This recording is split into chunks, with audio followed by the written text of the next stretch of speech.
नमस्कार। आज की चर्चा में हम पिछले एक महीने मतलब 20 जुलाई से 18 अगस्त 2025 तक की उन अहम राष्ट्रीय और अंतर्राष्ट्रीय घटनाओं पर बात करेंगे जो यूपीएससी के लिहाज से काफी जरूरी हैं। जी। ये महीना भू राजनैतिक समीकरणों में बदलाव, कुछ जरूरी सरकारी नीतियों और पर्यावरण से जुड़ी बड़ी घटनाओं से भरा रहा है। बिल्कुल। और जब हम इन अलग अलग सी दिखने वाली घटनाओं को एक साथ रखकर देखते हैं तो एक आप कह सकते हैं बड़ी तस्वीर उभरती है। यूपीएससी की तैयारी में यही क्षमता बहुत जरूरी है, मतलब घटनाओं को जोड़कर उनके गहरे मतलब समझना। हाँ, सही कहा। तो चलिए शुरुआत करते हैं सबसे बड़ी अंतर्राष्ट्रीय गर्मागर्मी से, भारत और अमेरिका के बीच व्यापारिक रिश्तों में जो तनाव आया है उससे। हाँ, वो जो टैरिफ वाला मामला है। हाँ, अमेरिकी राष्ट्रपति ट्रंप ने भारतीय सामानों पर पहले 25% लगाया, फिर बढ़ाकर 50% कर दिया। जी। और वजहें कई बताई गई, रूस से तेल खरीदना, हमारे रक्षा संबंध, व्यापार में रुकावटें। भारत ने इसे अनुचित कहा है। इसका सीधा असर तो हमारे निर्यातकों पर पड़ रहा होगा, खासकर टेक्सटाइल, इलेक्ट्रॉनिक्स। हाँ बिल्कुल, इन सेक्टर्स पर असर दिख रहा है।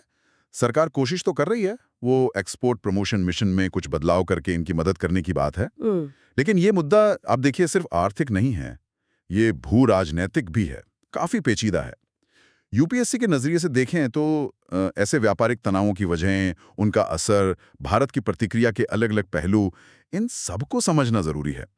और कई बार इतना सारा डेटा होता है कि खास एनालिसिस टूल्स जैसे एआई वाले वो पैटर्न समझने में मदद कर सकते हैं। अच्छा, और ये भी दिलचस्प है कि अमेरिका के साथ तनाव के बीच भारत ने दूसरे देशों से रिश्ते मजबूत करने पर जोर दिया है, जैसे ब्रिटेन के साथ वो सीटा समझौता हुआ है। हाँ बिल्कुल, comprehensive economic and trade agreement, ये ब्रेग्जिट के बाद ब्रिटेन का सबसे बड़ा ट्रेड डील है और भारत का भी देखा जाए तो किसी G7 देश के साथ शायद एक दशक में पहला है। ये तो बड़ी बात है।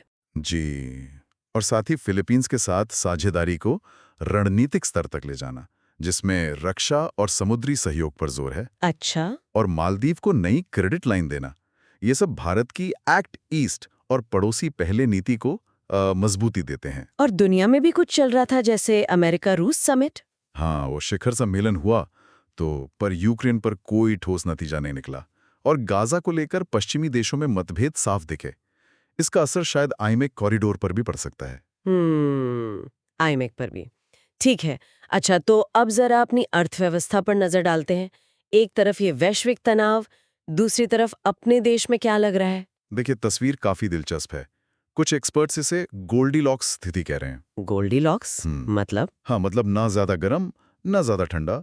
अच्छी खबर यह है कि खुदरा महंगाई दर, रिटेल इन्फ्लेशन, वो जुलाई में 8 साल के निचले स्तर पर आ गई, 1.55%। अरे वाह। जी। और साथ ही लगभग 20 साल बाद S&P ग्लोबल रेटिंग्स ने भारत की सॉवरेन रेटिंग को BBB में अपग्रेड किया है। ये बाहरी निवेशकों का भरोसा बढ़ा सकता है। ये तो वाकई अच्छी खबरें हैं। और सरकार की तरफ से नीतिगत स्तर पर कुछ बड़े ऐलान हुए? हाँ, जैसे प्रधानमंत्री ने जीएसटी में सुधार के संकेत दिए हैं। लक्ष्य है एक सरल 2 स्तरीय टैक्स ढांचा बनाना। अच्छा, 2 टियर। हाँ, इससे जो अभी कई सारे स्लैब्स हैं वो जटिलता कम हो सकती है। और दूसरा, रोजगार बढ़ाने के लिए एक बड़ी एम्प्लॉयमेंट लिंक्ड इंसेंटिव ELI योजना को मंजूरी मिली है। ELI रोजगार के लिए? जी, एम्प्लॉयमेंट लिंक्ड इंसेंटिव बड़ी राशि की योजना है। हालांकि इसके डिजाइन को लेकर कुछ सवाल भी उठाए गए हैं। अच्छा, और अगर सेक्टर्स की बात करें तो? इलेक्ट्रॉनिक्स का निर्यात तो काफी बढ़ गया सुना है। हाँ, जबरदस्त। करीब 47% की बढ़ोतरी हुई है। इसमें एप्पल के मेक इन इंडिया का भी बड़ा हाथ है। लाभ हैं, नीतियां हैं, उनका असर, इनको समझने के लिए ना आंकड़ों का विश्लेषण और खासकर मेंस के लिए जैसे मॉक टेस्ट वगैरह से प्रैक्टिस करना बहुत जरूरी हो जाता है। बिल्कुल। अब आते हैं राजव्यवस्था और शासन पर।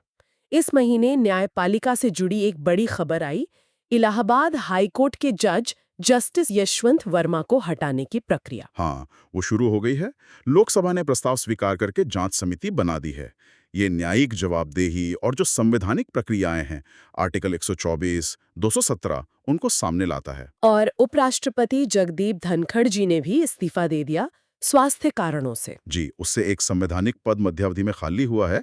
और सुप्रीम कोर्ट ने भी कुछ अहम निर्देश दिए, जैसे बिहार की वोटर लिस्ट में पारदर्शिता लाने के लिए वो SIR लागू करने को कहा। SIR, state information report. हाँ, और SC/ST आरक्षण में क्रीमी लेयर पर विचार करने को कहा है। मतलब वो तबका जो सामाजिक आर्थिक रूप से आगे बढ़ चुका है, क्या उसे आरक्षण का लाभ मिलना चाहिए, इस पर। ये तो बड़ा मुद्दा है। बिल्कुल। इसके अलावा संसद ने नया आयकर विधेयक पास किया, राष्ट्रीय खेल शासन विधेयक भी, मणिपुर में राष्ट्रपति शासन बढ़ाया गया और लद्दाख को राज्य का दर्जा देने की मांग वो अभी भी जारी है। इन सब संवैधानिक और कानूनी बारीकियों पर अच्छी पकड़ होनी चाहिए और जवाब लिखने की प्रैक्टिस, शायद टॉप स्कोरर्स के जवाब देखकर मूल्यांकन करना, ये सब तैयारी में मदद करता है। सही है। अच्छा, विज्ञान की दुनिया में क्या चल रहा है? अंतरिक्ष में कुछ खास? हाँ, एक तो बड़ी कामयाबी मिली नासा और इसरो के साझा मिशन निसार सैटेलाइट के सफल लॉन्च से। निसार, हाँ। ये सिंथेटिक एपर्चर रडार सैटेलाइट है, धरती की निगरानी के लिए बहुत अहम है। और साथ ही इसरो अमेरिका के साथ मिलकर ब्लूबर्ड नाम के संचार उपग्रह पर भी काम कर रहा है। अच्छा, और धरती पर तकनीक और पर्यावरण के मोर्चे पर? रिसर्च में तो काफी तेजी दिख रही है।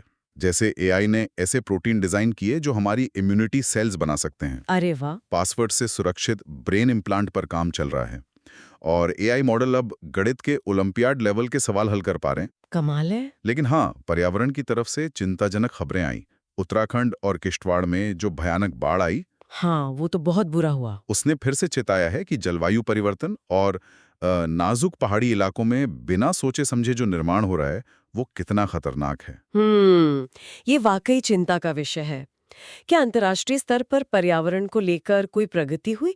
वो प्लास्टिक संधि की बात चल रही थी। देखिए, वो जो बातचीत चल रही थी वैश्विक प्लास्टिक संधि को लेकर, उसमें फिलहाल कोई ठोस सहमति नहीं बन पाई है।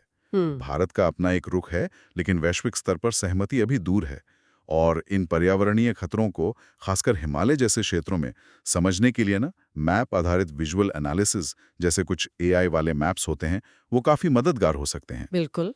अंत में कुछ सामाजिक मुद्दे और संस्कृति से जुड़ी खबरें भी थीं। हाँ, सामाजिक न्याय की दिशा में देखें तो कर्नाटक सरकार ने देवदासी प्रथा खत्म करने और पुनर्वास के लिए एक नया विधेयक पारित किया है। ये अच्छी पहल है। जी, और केंद्र की PM दक्ष योजना जो स्किल ट्रेनिंग देती है, उसके तहत ट्रेनिंग पाने वालों में से करीब 39% को रोजगार मिला है। यह आंकड़ा आया है। ठीक है। और संस्कृति की बात करें तो प्रधानमंत्री ने चोल वंश की विरासत का जिक्र किया, खासकर उनकी लोकतांत्रिक चुनाव प्रणाली, कुडावलाय और समुद्री ताकत। और उत्तर भारत में गुग्गा नौमी का त्योहार भी मनाया गया। इन सब अलग अलग योजनाओं, रिपोर्ट्स, सांस्कृतिक तथ्यों पर नजर रखने के लिए एक जगह संगठित जानकारी होना, जैसे आजकल करंट अफेयर्स के अच्छे सेक्शन मिल जाते हैं, वो बहुत जरूरी है।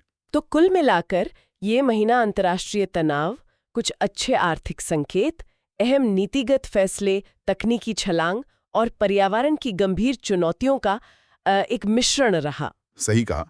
और UPSC की तैयारी का असली मतलब ही यही है, इन सभी बिखरी नवी कड़ियों को जोड़ना, उनके बीच के संबंध को समझना और भविष्य के लिए उनके मायने निकालना।